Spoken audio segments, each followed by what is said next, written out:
दोस्तों सारी खबर पाने के लिए चैनल को सब्सक्राइब करें और उसके बाद ऑल नोटिफिकेशन पर क्लिक ज़रूर करें।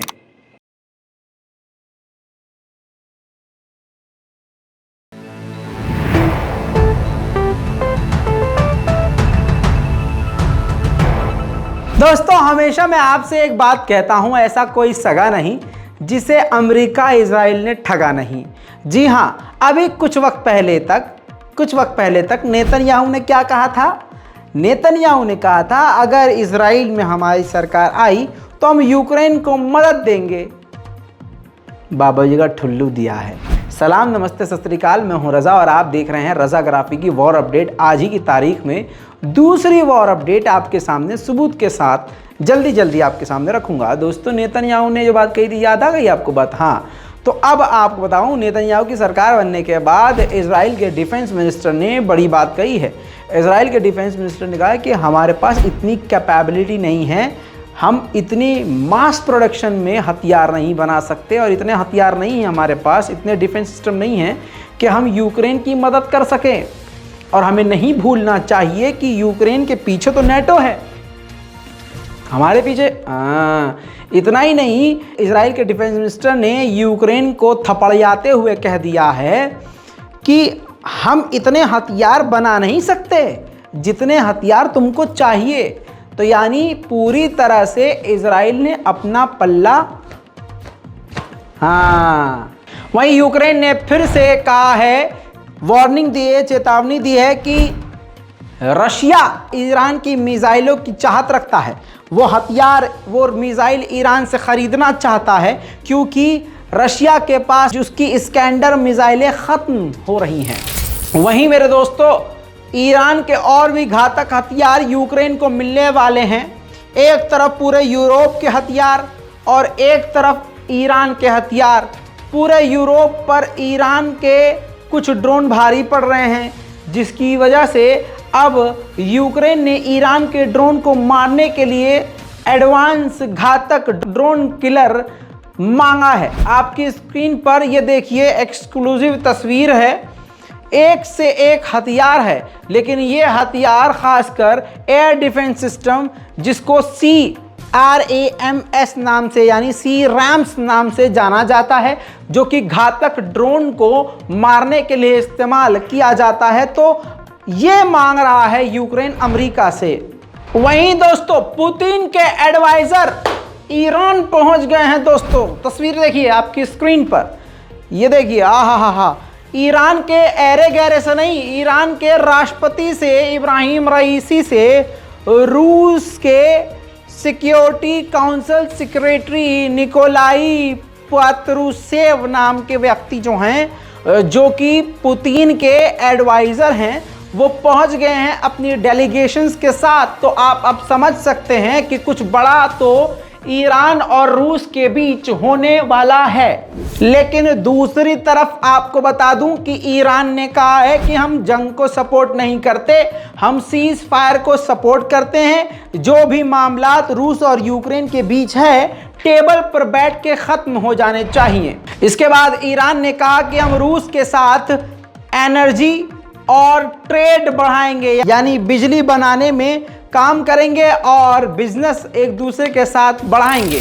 वहीं रूस की क्रेमलिन ने अमेरिका को जलील कर दिया है एक बार फिर से। अमेरिका में चुनाव हो रहे हैं, जिस चुनाव को देखते हुए क्रेमलिन ने कहा है कि इसके जो भी नताइज आएंगे उससे हमारे और अमेरिका के रिश्तों पर कोई फर्क नहीं पड़ेगा। वो बुरा था, बुरा है और बुरा रहेगा, ये क्रेमलिन ने कहा है। उधर अमेरिका के पेंटागन ने ही कहा है रिपोर्ट जारी करके कि इस जंग के बाद पुतिन की सेना पूरी तरह से कमज़ोर हो चुकी है और ज़्यादा पुतिन सरवाइव नहीं कर पाएंगे। उनकी सेना, रूस की सेना सरवाइव नहीं कर पाएगी, क्योंकि व्लादिमीर पुतिन की इस छेड़ी हुई जंग से उनके रॉकेट, मिसाइल, हथियार, डिफेंस सिस्टम, फाइटर जेट सभी में इतनी कमी आई है कि वो रिकवर नहीं कर पाएंगे। वहीं रूस के इलाके में रूस का ही एक हेलीकॉप्टर क्रैश हो गया, जिसमें एक मारा गया है और 4 घायल हैं। वजह नहीं सामने आई है कि ये कैसे हुआ। वहीं दोस्तों, खैरसन के इलाके पर जब रूस ने कब्जा किया तो वहाँ पर रूस ने यूक्रेनी व्यक्ति को ही उस इलाके का अपना मेयर बना दिया था कि आप इस इलाके के गवर्नर और मेयर हैं भैया, खुश रहिए, ऐश कीजिए। अब खबर ये आई है कि एक कार एक्सीडेंट में उनकी मौत हो गई है। पीछे यूक्रेन का हाथ बताया जा रहा है। उधर जबरदस्ती यूक्रेन पंगा ले रहा है, उकसा रहा है रशिया को। अब यूक्रेन ने कहा है कि हम कसम खाते हैं कि हम ईस्ट में अपनी 1 इंच ज़मीन भी रूस को नहीं देंगे। तो भैया वेस्ट में दोगे, साउथ में दोगे, कहाँ दोगे? या तो ये बोलो कि हम 1 इंच भी ज़मीन रशिया को नहीं देंगे। ये उकसाने वाला काम ज़ेलेंस्की खुद ही कर रहा है, मनहूस मारा। यूएस के रिप्रेजेंटेटिव ने यूएन में कहा है कि हम मानव अधिकारों के उल्लंघन का केस रशिया पर डालेंगे, क्योंकि मानवता का उल्लंघन रूस लगातार कर रहा है और मानवता को तार तार कर रहा है। हाँ, बहुत सही। और तुम्हारा बाप वो इजराइल, वो मानवता को रोज सिल रहा है। हर तीसरे दिन फिलिस्तीनियों को मारता है तो तुम्हारी अम्मा मर जाती है, मुंह से हलक से आवाज़ नहीं निकलती है, बेगैरत। और उधर ब्रिटेन हर तीसरे दिन फुदक के रूस के खिलाफ भौंकना शुरू कर देता है। अब ब्रिटेन ने रूस पर और भी पाबंदी लगा दी है। बहुत बढ़िया, सीधा मैदान जंग में काहे नहीं उतर आते इतना दम है तो। वहीं दोस्तों, रूस के लिए तगड़ा झटका एक और। डिज्नी, जी हाँ, डिज्नी ने अपना ऑफिस रूस के अंदर बंद कर दिया है और सारे एम्प्लॉइज को डिसमिस कर दिया है।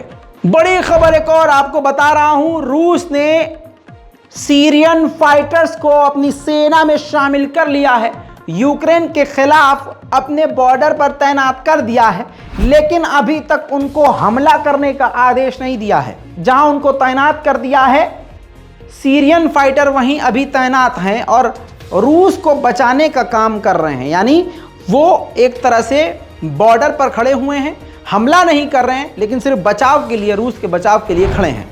वहीं रूस की एयरफोर्स काफी बड़ा काम कर गई है।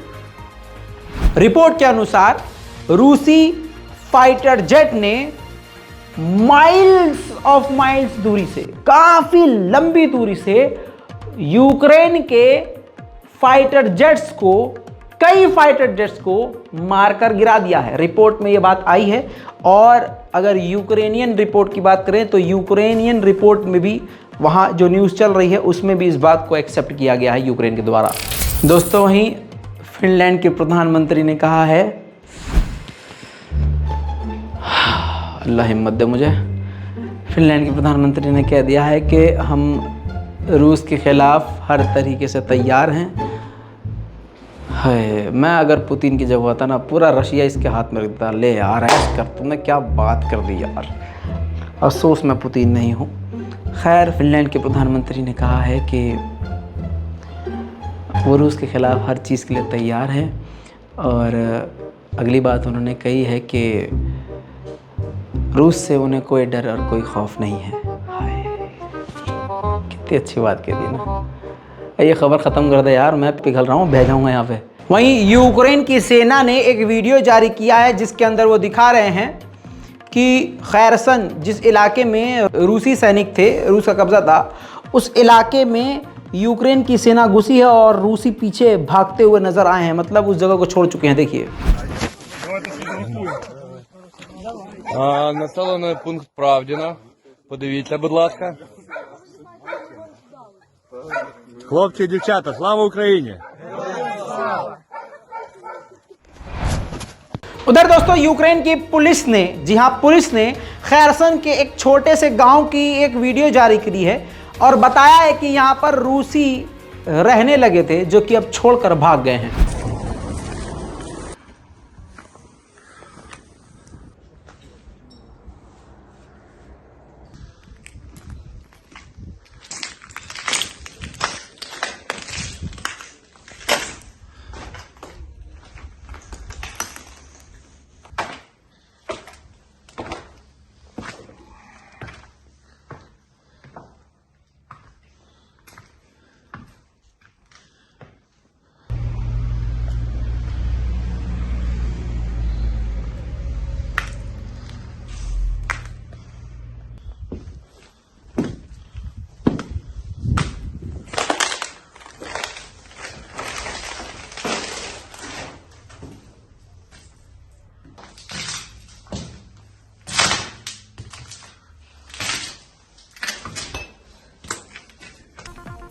वहीं व्लादिमीर पुतिन अपने ही देश में किसी एक छोटे से प्रोग्राम में गए, प्रोग्राम तो नहीं था, बस वो वहाँ विजिट करने के लिए गए। उनके लिए स्पेशल कार्यक्रम रखा गया जो कि सोशल मीडिया पर वेस्ट में वायरल हो रहा है।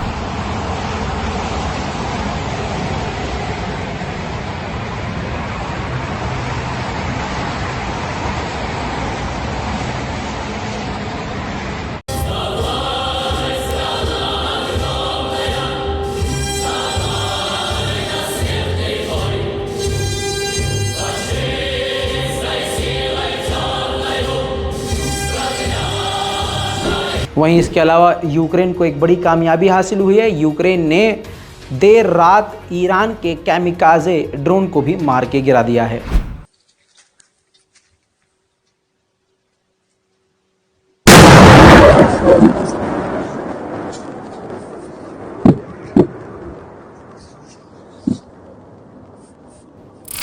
यूक्रेन ने इतना ही नहीं किया है, यूक्रेन ने रूस की सेना के काफिले पर भी हमले किए हैं।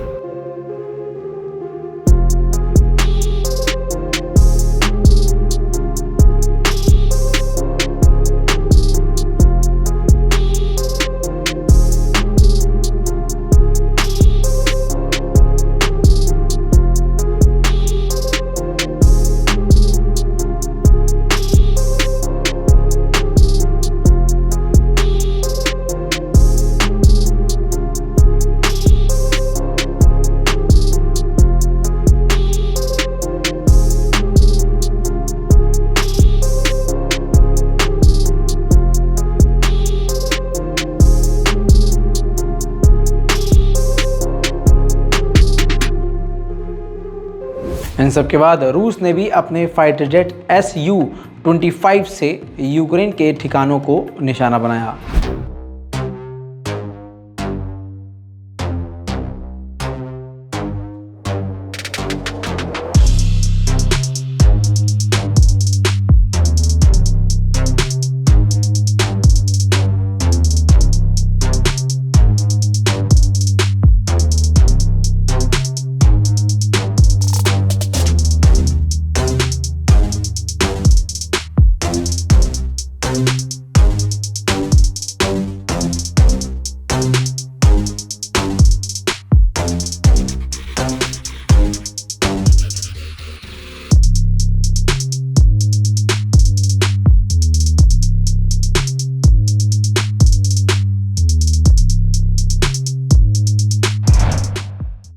दूसरी तरफ उधर जो यूक्रेन के खिलाफ नई सेना जो तैयार हो रही है रूस की, उनकी ट्रेनिंग बिल्कुल आखिर पे आ चुकी है, फाइनल स्टेज पर है। अब वो सेना, रूस की जो नई सेना है, टैंक चलाने की ट्रेनिंग ले रही है।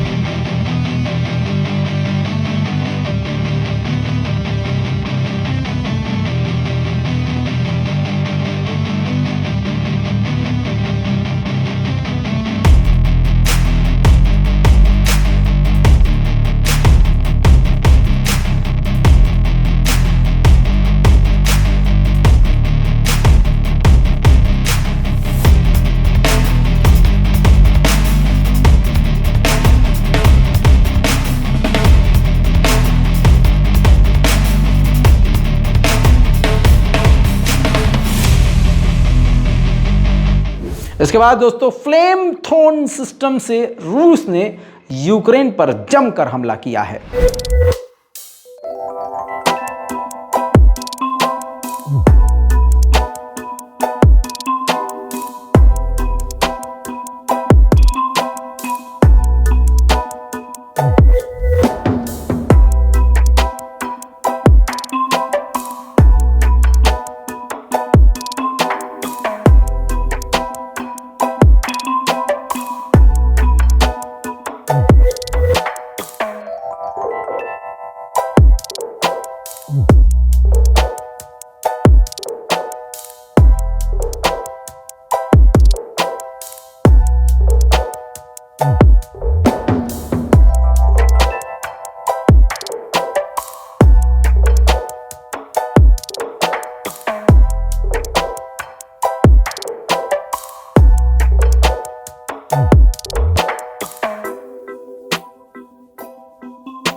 ये तो देख लिया आप, लेकिन रूस ने जो घातक तरीके से बिल्कुल फिल्मी स्टाइल में जो टैंक दागे हैं यूक्रेन पर, वो भी मैं आपको दिखाना चाहूँगा। देखिए,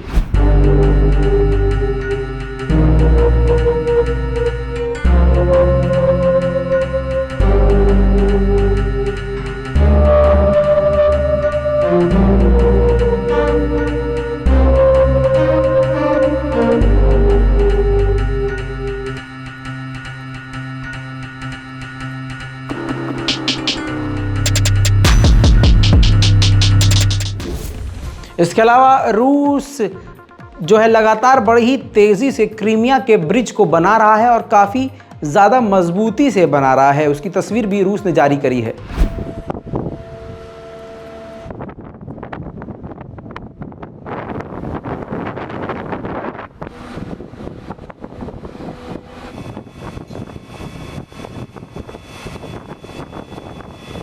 Работы по восстановлению моста ведутся в соответствии с графиком. Сегодня досрочно была закончена технологическая операция по поперечной надвижке пролетного строения.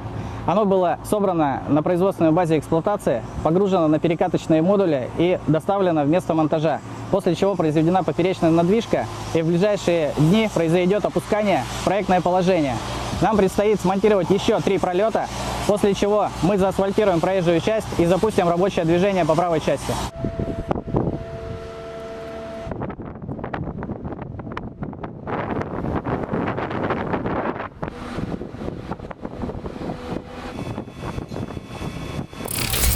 वहीं आपको पता है कि कई सारे देश रूस के खिलाफ हैं, इसमें ग्रीस भी है। ग्रीस ने भी जमकर पाबंदी लगाई है रशिया पर, अमेरिका के इशारे पर, अपने नाजायज़ बाप के इशारे पर। अब वहाँ पर भी बड़ा बुरा हाल है।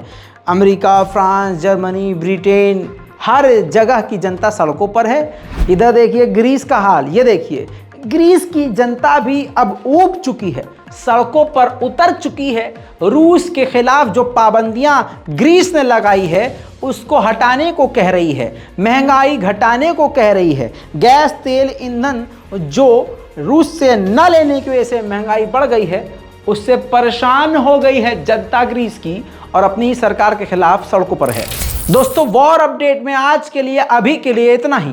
इस पूरी रिपोर्ट पर अपनी राय कमेंट में जरूर लिखिए, रिपोर्ट को शेयर कीजिए। मैं हूं रजा और आप देख रहे हैं रजाग्राफी। जय हिंद।